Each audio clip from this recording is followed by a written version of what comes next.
How are you? Yeah, you look great. Okay. Let me start by recognizing the WIDS Worldwide co-founders. Let me mention them, it's not bad. Margot Garrison, Karen, and Judy Logan. Let me also recognize WIDS Africa ambassadors, which is Mahadia Tunga, Philomena, Pablo, and the rest. Let me also recognize the WIDS Africa speakers, government officials presented here today, members of the press, university students, invited guests, ladies and gentlemen. Since I'm here in Tanzania, let me start by greeting na wasalimu kwa jina la Jamhuri ya Muungano wa Tanzania. Asante sana. Ladies and gentlemen, the Tanzania National Bureau of Statistics and my own behalf, let me first congratulate Her Excellency, the President of the United Republic of Tanzania, His Excellency Samia Suluhu Hassan, and the entire people of Tanzania in this occasion of celebrating the International Women's Day today with a theme, Gender Equality Today for a Sustainable Tomorrow, which is okay. For us as a statistician that we are sitting here today is the role of data science in women's health and safety, which is really good. So, ladies and gentlemen, that you are here, let me start by the United Republic of Tanzania. How many are we? And out of how many are we, how many women that we are talking for?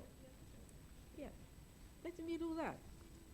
So, according to the population and housing census of Tanzania that we conducted back to 2012,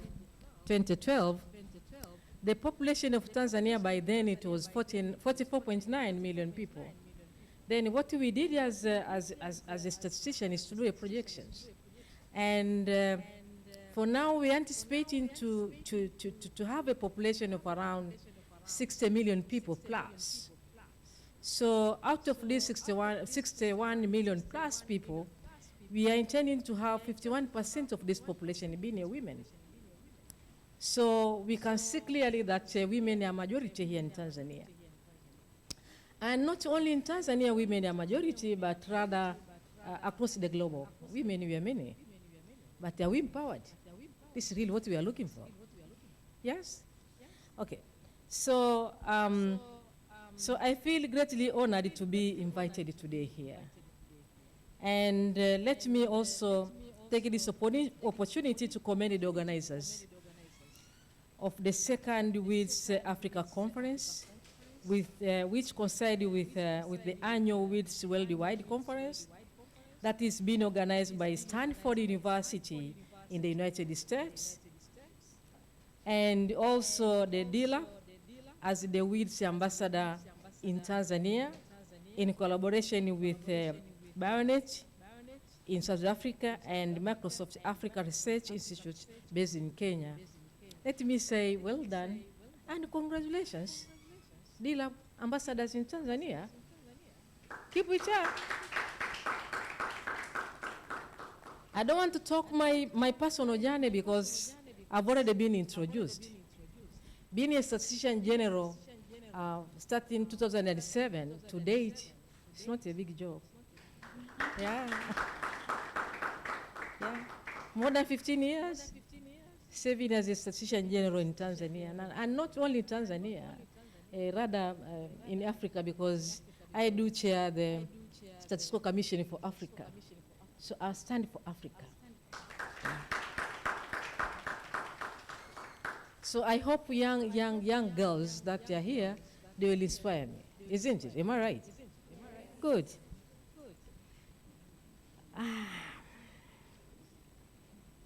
Okay. So According to the study that was being conducted by Pew Research Center report back to year 2017, shows that nearly a quarter, around 23% of women around the globe are uneducated. They don't have formal education. 23% of the total women in the world.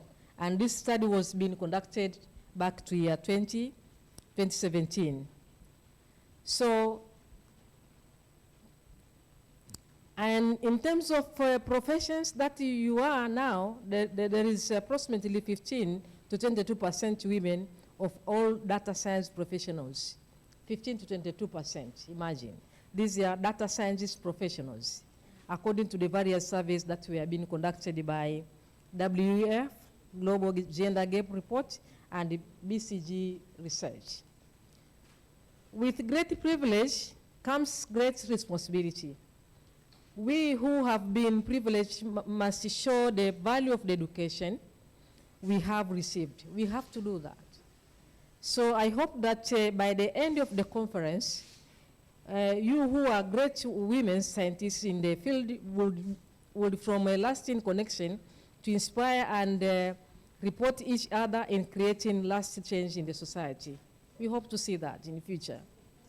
This is why I'm greatly impressed by the WIDS conference and what it was and what it wants to achieve, bringing together data champions together around the globe to create a rich pipeline of women with data knowledge and skills, and ensure that young women have necessary skills to climb the ladder towards the decision-making positions. You know, data is power. Data is knowledge.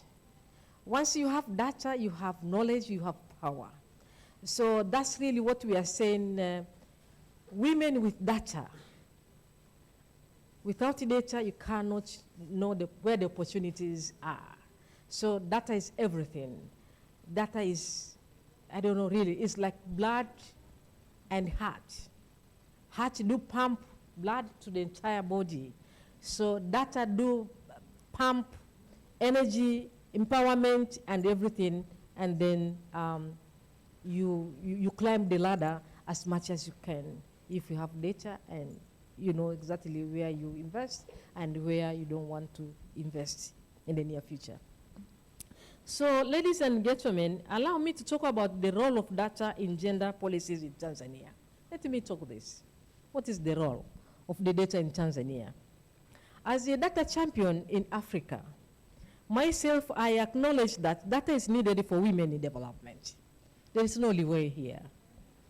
We want to make Tanzania become the champion in gender statistics in the continent. This is our thinking going forward at the National Bureau of Statistics. Why not Tanzania being the champion of gender data in Africa? Quickly, what I did in Tanzania. First of all, what I did is, one, is to review the current organization structure of the National Bureau of Statistics, at least to have a full-fledged department that is responsible for gender statistics. And why it has been done this way? The world is in the process of implementing Sustainable Development Goals. 17 goals, 169 targets, 232 indicators. Goal number 5 is about empowerment of women and girls, and there are more than 19 indicators there. So where are we going to get this data? Where are we going to get the official data that will respond to these goals? We have the National Statistical Offices here in Tanzania and across the world, and our role is to ensure official indicators are coming from the National Statistical Offices. So in doing so, in Tanzania here, in 2019, 2 years back, the National Bureau of Statistics embarked on a 3-year program called the Making Every Woman and Girl Count to further develop gender statistics. What we did is to join hands with UN Women, New York. We keep on working together with Papa Seke. Papa Seke, he's the chief statistician who's sitting at UN Women. So we worked with him in collaboration with the country director here, Madam Gordon. So we worked together in this program that making every woman and girl count. So as I said beforehand, the main objective of the UN Women, one was to fund the project of making every woman and girl be counted. So what they did, one is to fund the project. And why to fund the project? Because to make data available, to be used by the policy making here in Tanzania, to make data accessible and analyzed to inform more policy making to deliver gender equality and women's empowerment. Of course, let me repeat by saying the project has 3 components. One being enabling policy environment and agenda. And second is data production, because you have to produce data. And the third component is about the usage of data, to use data for further analysis and for correcting some policies that has to go with the current situation across the world. So the primary responsibility of the national statistical offices is to produce quality statistical information, including data itself, including data and gender, and availing them to policymakers, decision makers, and other stakeholders for applications. Through data, we can reveal gender inequalities. We can determine gender gaps. We can determine whatever we want from the gender equality thing. So in doing so, gender data that illuminated the path forward and can help ensuring that the rights of all communities are upheld, protected, and respected. So this is really the important milestone that we are saying that the UN Women project supported a lot. Not only in Tanzania, I think as many countries as possible, they managed to get the support from this project of every woman and girl count. Let me quote some few data that shows how women here in Tanzania, they are also playing a big role to empower themselves in terms of economic growth. For instance, data from here in Tanzania shows that 70% of all women here in Tanzania are engaged in the agriculture sector. You know why? You know why? Level of education. Yeah. Level of education. And especially where? In rural areas. And not only in Tanzania, rather for developing countries, it's like this. The scenario is the same. Many of women are engaged in agriculture. 70%, over 70% are engaged in agriculture. And 3.4% of women employed in the manufacturing sector. Why? Because of the risks. Risks operating those machines. And you know, women, we do live longer. And why? Because we are not exposed to the hazardous work. This is the reality. So that's why now you see 3.4% are engaged in manufacturing. But we need to revert it, to revert the situation. Am I right? Yes, we have to revert the situation. And the services industry, just only 26.4% of women are engaged in the services industry. Okay? So through such data, key stakeholders can make informed decisions out of this, as I was said. Why we should be engaged in agriculture? Is this agriculture, a modern agriculture, or is it just a subsistence agriculture? So these are the areas that really policymakers has to look into it and to see exactly what best can be done to elevate or to make women to climb the ladder. This is really what I would like to say. So ladies and gentlemen that we are here today, allow me to talk about the digital economy and the role of women in the digital economy. What is our role as a women that we are sitting here today? girls especially. In the age of fourth industrial revolution, the digital revolution, we are not left behind here in Tanzania. We are also catch up with the other countries in the world. For instance, here in Tanzania, we have made a great strides in engaging in a digital economy. There's no doubt about that one. And I commend dLab for the great job in digital economy that they are trying to put in place. Congratulations, dLab, for this. We have been working closely with dLab for the past 4 years. So the National Bureau of Statistics, as the coordinator of the national statistical system, we normally work with everybody that is producing data for the policy decision making here in Tanzania. So since in 4 years past, we have been working very closely with dLab, and we are seeing how this is being impacted in our economy.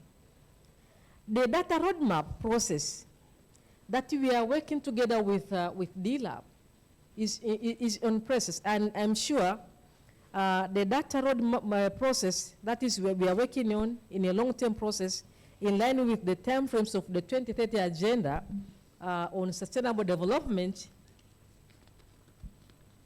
and the country development vision, Tanzania Development Vision 2025, the long-term perspective plan 2011-12, 2026, and the Zanzibar vision that goes up to 2050. All this really, with the help of dLab, I'm sure a digital economy will penetrate further to the entire country here in Tanzania. Once again, let me commend dLab with this achievement that they have tried to do. At the National Bureau of Statistics, we have been engaged with various statistical stakeholders to discuss how they can put the use of big data into perspective, encouraging the use of big data from different sources to complement the official data. You know, we have just ended our 53rd United Nations Commission meeting has just ended. The issue of big data is really very important. Why are we saying very important? Is to run out of the traditional source of data. And by traditional source of data, what I mean data that is being derived from the census, data that is being derived from the household-based surveys. So we need to tap the opportunities where we can make use of the data that will make a policy of today. Why big data? We need big data and data scientists, because big data means data from the private sectors, data from non-government organizations. How to do it? dLab, they're here to assist us across here in Tanzania, and also to bring the nearby countries. I was told by the principal of the University Computing Center that the computing center of the University of Dar es Salaam is now getting candidates from Rwanda, from Kenya, and across the world. This is a good move. We Tanzanians that we are sitting here, we have to tap the opportunities of being trained in data science. The digital economy we are talking about is about data science. Because improving data science, you're improving the economy of the country, you know? Because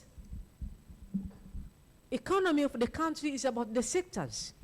So we needed to know all this data that are coming from the different sectors, like agriculture sector, mining sector, tourism sector, process this data very quickly, handing over to the policymakers, to the different sectors, and then make sense out of that. This is really why I'm saying the role of dLab in developing data science is really very important. So let me ask to them that to ensure that really we are getting what we are supposed to get from the dLab. So with this now, let me share with you some data that I have. In terms of internet penetration in Africa, as I said, digital economy, 34% of those who are using internet in Africa, women are just 23% out of 34. So 34% of people in Africa, they are using internet. And out of 34, 23% are women. So I would love to see 33 or 34, 50-50. So what I'm urging here is let us, encourage more women and girls to make use of the internet services. Because trading nowadays is through internet. Trading nowadays, you know, the social media, whatever you are doing. So internet services is still low among the women here in Africa. And probably in developed countries, they are higher than this. But the few data that I have shows the internet penetration in Africa still low among the women population compared to the men population. As contributors and the beneficiaries of a digital economy, we must ask ourselves, how do we design innovation solutions that women can easily access?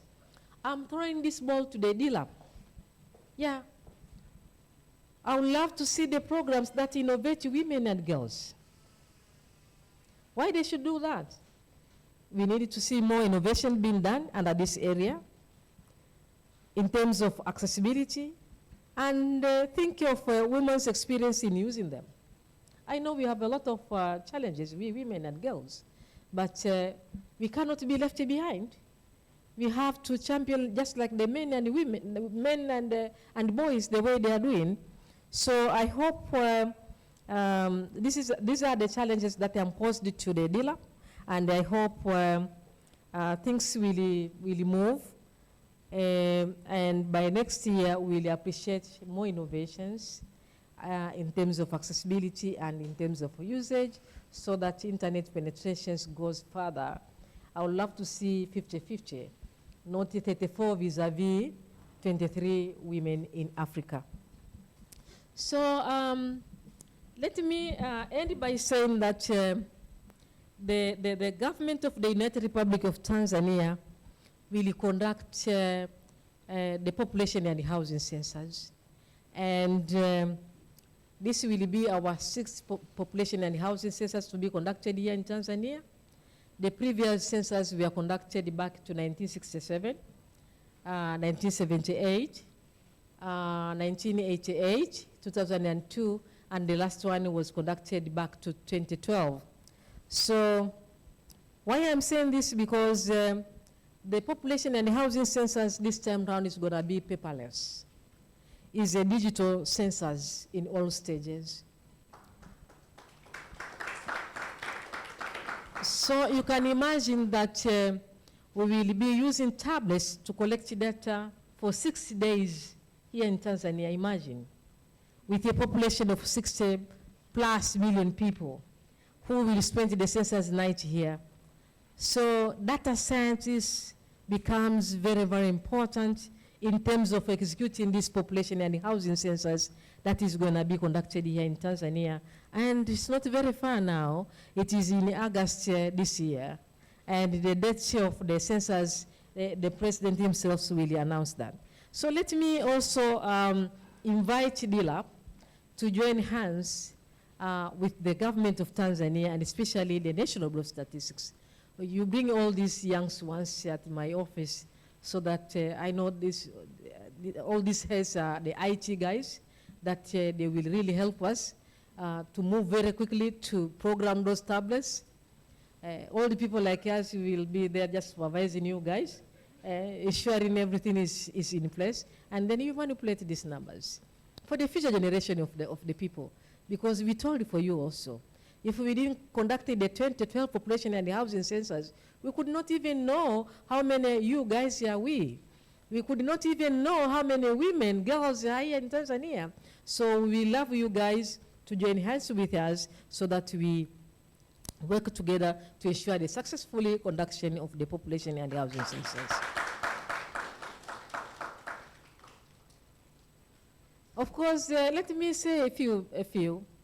The population and housing census of Tanzania is in compliance with the 2020 round of population and housing census, and it will also follow the United Nations recommendations and suggestions through there.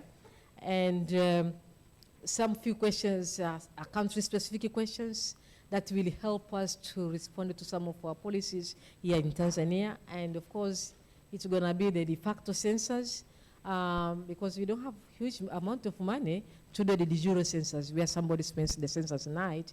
Rather, we will do the de facto where you spend the census night. And all people who will spend the census night here in Tanzania will be counted. In my closing remarks, I would like to commend all of you for your participation in this conference.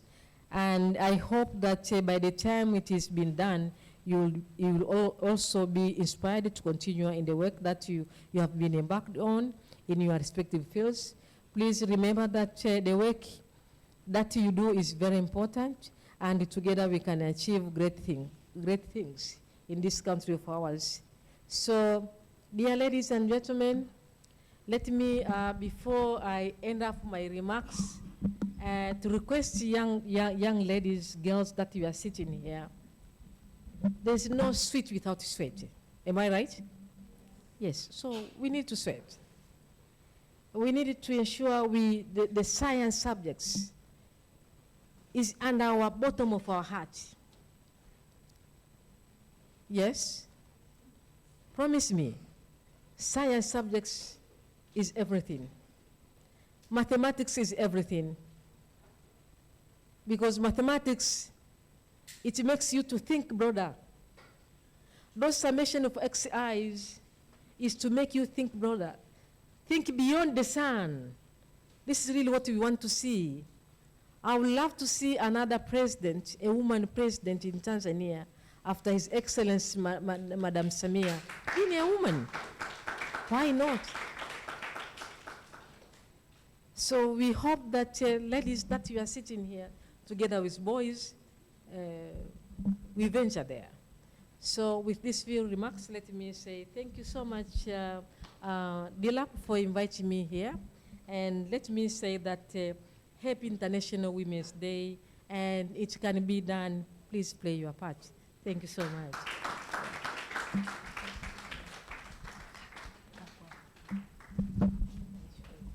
Thank you, Dr. Albina Chuwa. No sweat without sweat. Why we have more women in the agriculture sector.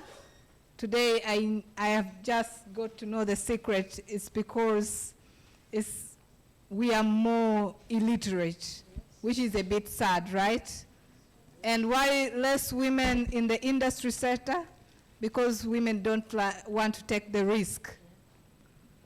So, yeah, so that's something that has to be done, and clearly you see why it's important to have this conference so that we can aspire more women to take up space in the data science world.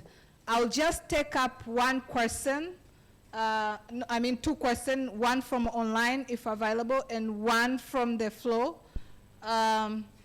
So anyone with a question can raise their hand. So one hand at the back.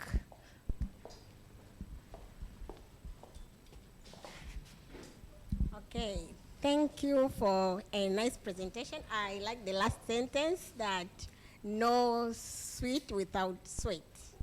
Thank you. So my question here is, first of all, I would like to congratulate you, because being a woman in data, a statistician, and a leader is a unique experience.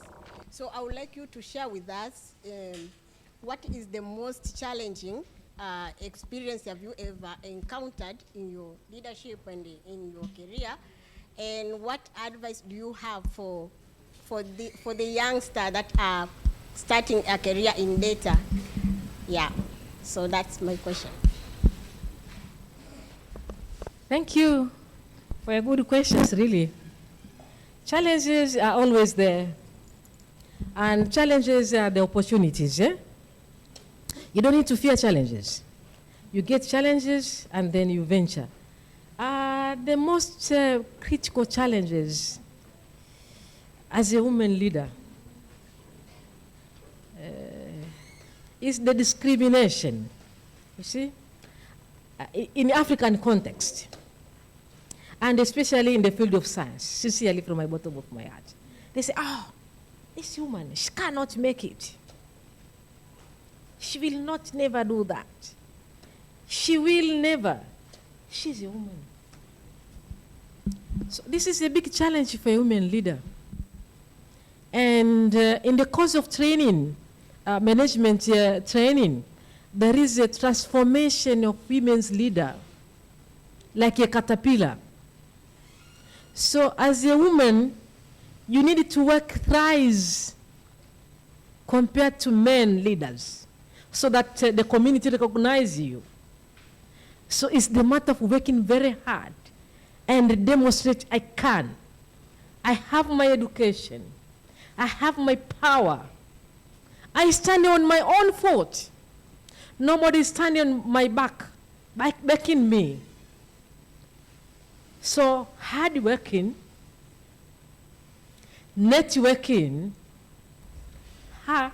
all these kind of things make me to move, make me to venture, and worry out. Anything that comes in your table, you worry out. You find a solution.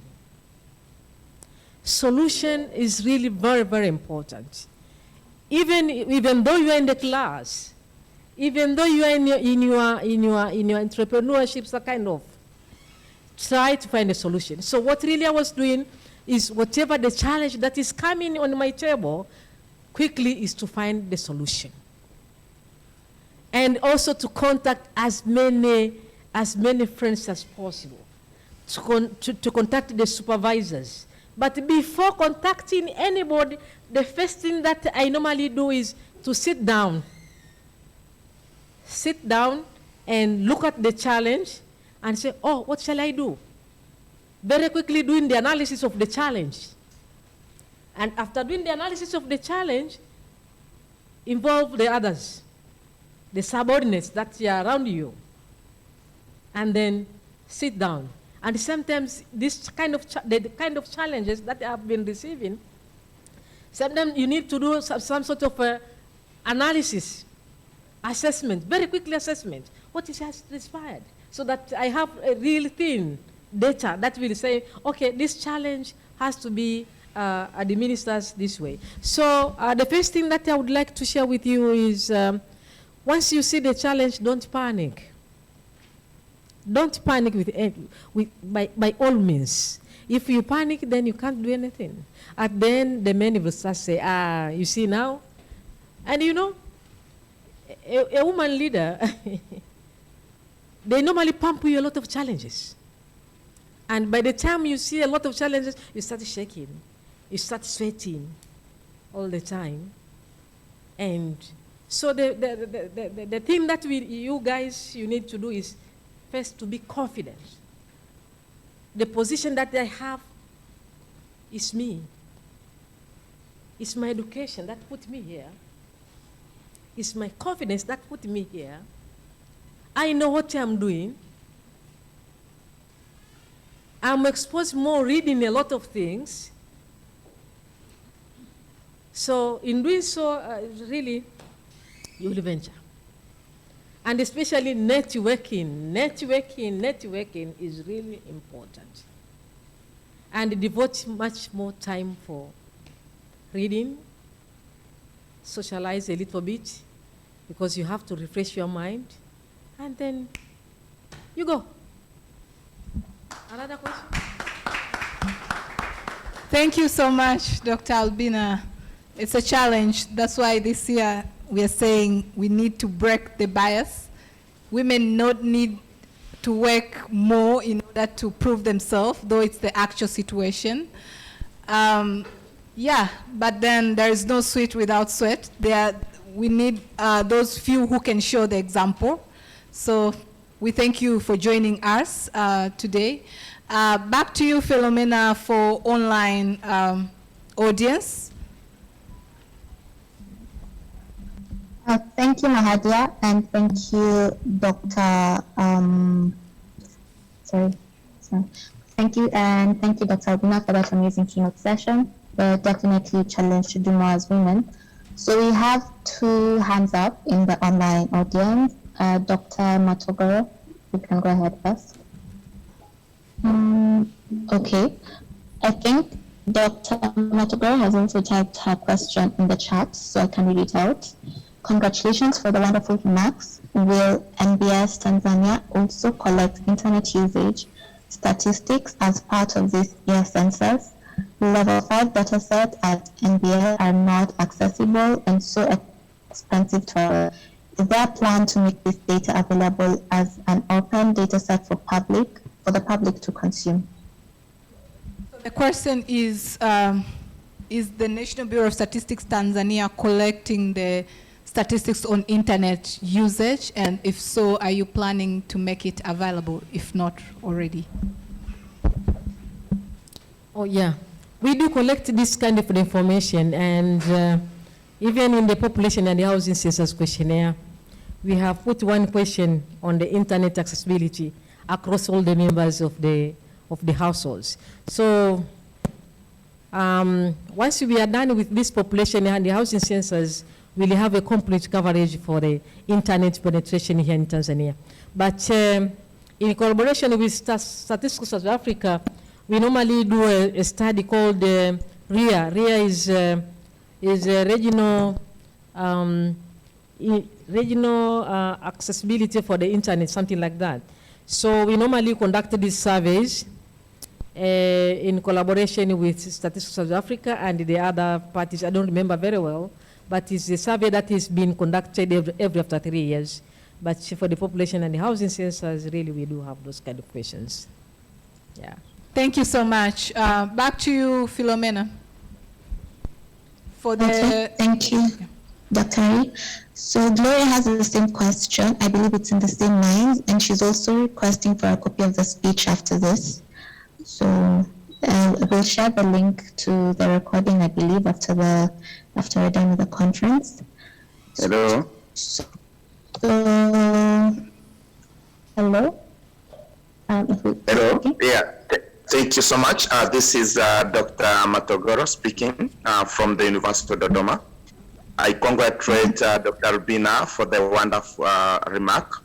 I was asking on the availability of level 5 data from housing and population census. It is not available publicly, and one need to pay a lot of money to get data. Will it be available as an open source data where the public can consume? Thank you so much.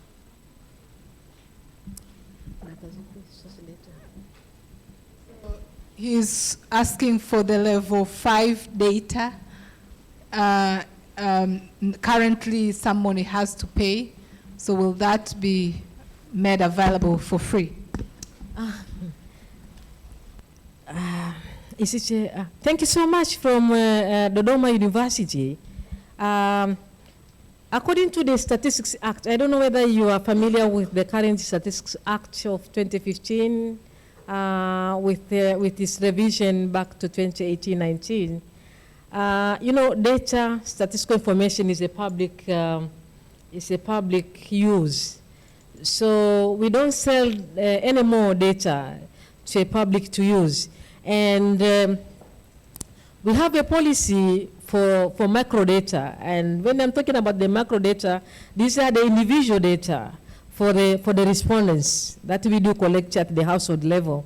What we normally do for the students is to give them the 30% of the data after removing the identifiers that identify the individual's records. So in a nutshell, let me say that this kind of information is really available in our website, www.nbs.go.tz. If you pop in the website, you will have this information. Please be assured if you have any problem, pop in my office, straight to the Statistician General's office. If you want any information, you will be getting from my side. But the information is really available there. Not only the macro data, even the publications are there. Once we are done with any publication pertaining to social and economic, environmental, statistical information, we do post into our website. So let me know exactly, and I will leave my email here so that you can email to me and my mobile number if you wish to have, and then just communicate to me straight. I'm a public figure, isn't it? Nothing to hide. Thank you so much, Mama Albina.